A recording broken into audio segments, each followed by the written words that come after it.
নমস্কার বন্ধুরা, আমি মৌমিতা আহারে বাহারিতে আপনাদের সকলকে স্বাগত। আজ চলে এসেছে এক নতুন রেসিপি নিয়ে। আজকের রেসিপি গাজরের হালুয়া। গাজরের হালুয়া বানানোর জন্য আমি গাজরগুলোকে ভালো করে ধুয়ে নিয়েছি। এবারে একটা ছুরির সাহায্যে গাজরের গাগুলো ভালো করে চেঁচে নেব। আপনারা চাইলে বটি দিয়েও চেঁচে নিতে পারেন। এছাড়া পিলার দিয়ে আপনারা উপরের ছালটা ছাড়িয়েও নিতে পারেন। তবে ছুরি দিয়ে এই কাজটা করা অনেক সহজ, এই কারণে আমি ছুরি দিয়েই করলাম। এবারে আমি গাজরের সামনের আর পেছন দিক থেকে একটু কেটে নিচ্ছি। দেখুন গাজরগুলো কত সুন্দর করে গাটা ছাড়ানো হয়ে গেছে। এইভাবে আমি বাকিগুলোকেও ছাড়িয়ে নিয়েছি। সব গাজর এইভাবে গাটা ছাড়ানো হয়ে গেছে। এবারে একটা গ্রেটারের সাহায্যে আমি গাজরগুলোকে ভালো করে গ্রেট করে নেব।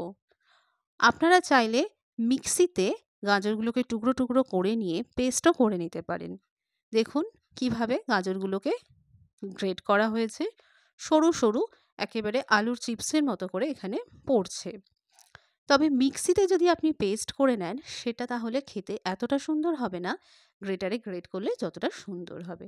দেখুন কতটা গাজরের হালুয়ার জন্য গাজর গ্রেট করে বেরিয়েছে। মিক্সিতে যদি আপনি পেস্ট করেন তাহলে সেটা দলা পাকিয়ে যেতে পারে, এত সুন্দর টেস্ট হবে না। এবার একটা ফ্রাইং প্যানে আমি কিছুটা ঘি নিয়ে নিচ্ছি।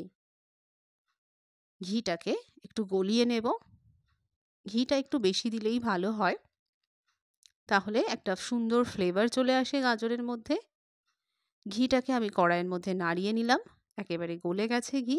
এই অবস্থায় আমি গ্রেট করা গাজরগুলো ঘিয়ের ওপর ছড়িয়ে দেব।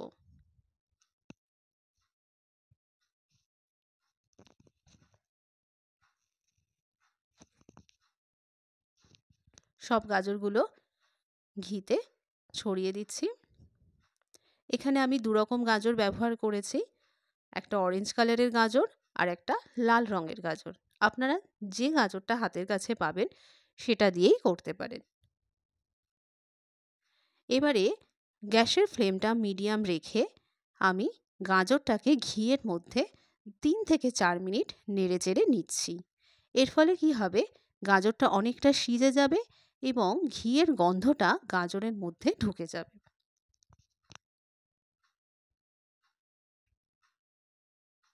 তবে গ্যাসের ফ্লেমটা এই সময় বাড়াবেন না, তাহলে গাজরটা পুড়ে যেতে পারে। মিডিয়াম আঁচে রেখেই এটাকে নাড়াচাড়া করতে হবে। দেখুন গাজরটা অনেকটাই সিজে গেছে।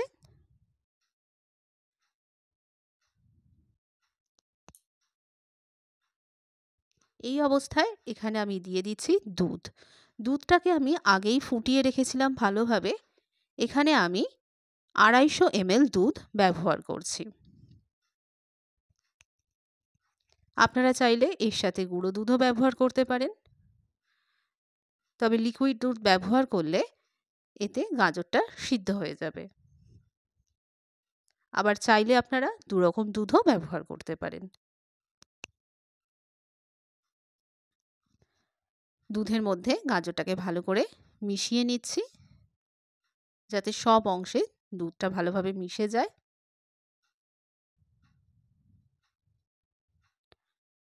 এটা খুবই স্বাস্থ্যকর একটা খাবার। শীতকালে গাজর প্রচুর পরিমাণে পাওয়া যায়। এভাবে করে রেখে দিলে আপনারা বাড়িতে ফ্রিজে রেখে দিয়ে কদিন ধরে খেতে পারেন। এই অবস্থায় আমি ঢাকনা দিয়ে 10 মিনিট মিডিয়াম আঁচে রেখে দেব। এরপর 5 মিনিট পর আমি ঢাকনাটা একটু খুলে নিচ্ছি। খুলে একটু নাড়িয়ে নিচ্ছি যাতে তলাটা জ্বলে না যায় এবং সব গাজরটা যাতে সমানভাবে সেদ্ধ হয়ে যায় দুধের মধ্যে। ভালো করে নাড়িয়ে নিচ্ছি সব দিক। দুধ অনেকটাই টেনে গেছে। এই অবস্থায় আমি এখানে দিয়ে দিচ্ছি 4-5টা এলাচ, যাতে একটা সুন্দর ফ্লেভার আসে।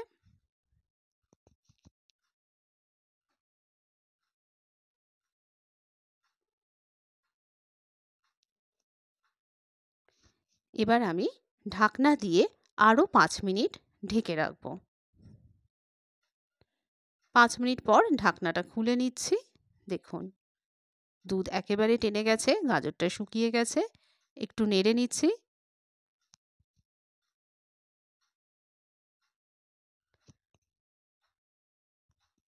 এই অবস্থায় এর মধ্যে দিয়ে দিচ্ছি চিনি। এখানে আমি 150 গ্রাম চিনি ব্যবহার করছি। আমি যেহেতু হালকা মিষ্টি খাবো তাই আমি 150 গ্রাম চিনি ব্যবহার করেছি। আপনারা আপনাদের স্বাদ মতো চিনি ব্যবহার করতে পারেন। চিনিটা দেওয়ার পর আবার একটু জল বের হবে। এইভাবে মিডিয়াম আঁচে নাড়তে থাকলে সেই জলটাও শুকিয়ে যাবে এবং গাজরের হালুয়া পুরোপুরি রেডি হয়ে যাবে। দেখুন আস্তে আস্তে জল বেরোচ্ছে। সমানে কিন্তু এটা নেড়ে যেতে হবে, তা না হলে পুড়ে যেতে পারে।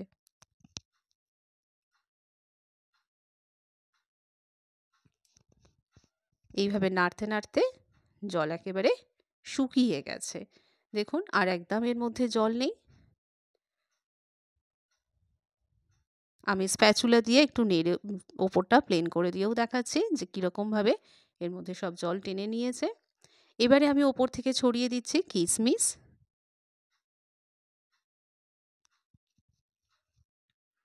এরপর দিয়ে দিচ্ছি 10 থেকে 12টা কাজু বাদাম কুচি। আমি কাজু বাদামগুলোকে একেবারে ছোট ছোট করে কুচিয়ে রেখেছি। এটা ওপর থেকে ছড়িয়ে দিচ্ছি।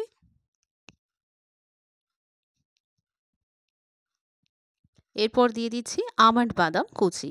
আমি এখানে 6খানা আমন্ড বাদাম পাতলা পাতলা করে কেটে রেখেছি। আপনারা চাইলে অন্য ড্রাই ফ্রুটস যেমন পেস্তা এগুলোও ব্যবহার করতে পারেন। এবার আমি সব ড্রাই ফ্রুটস ভালোভাবে গাজরের সাথে মিশিয়ে নিচ্ছি। গরম অবস্থাতেই এটা মিশিয়ে নিচ্ছি। দেখুন কেমন সুন্দর দেখতে লাগছে।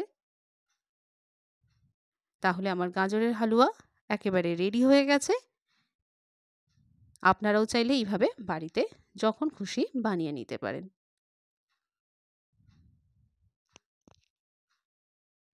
এবার আমি এটাকে একটা সার্ভিং বোলের মধ্যে তুলে নেব। আস্তে আস্তে আমি একটা সার্ভিং বোলের মধ্যে গাজরের হালুয়া তুলে নিচ্ছি। দেখুন কত সুন্দর একটা কালার এসেছে। এটা ভীষণই হেলদি একটা খাবার। বাচ্চারাও এটা খেতে ভালোবাসে। এর ওপর আমি একটু কাজু বাদাম কুচি আর চাঁদি কি বারাত এটা ছোট ছোট করে কেটে ওপরে ছড়িয়ে দিয়েছি এবং সুন্দর করে সাজিয়ে নিয়েছি। তাহলে আজকের মতো এটুকুই। আবার দেখা হচ্ছে নতুন একটা ভিডিওতে নতুন একটা রেসিপি নিয়ে। আমার আজকের রেসিপিটা কেমন লাগলো সেটা কমেন্ট সেকশনে জানাতে ভুলবেন না।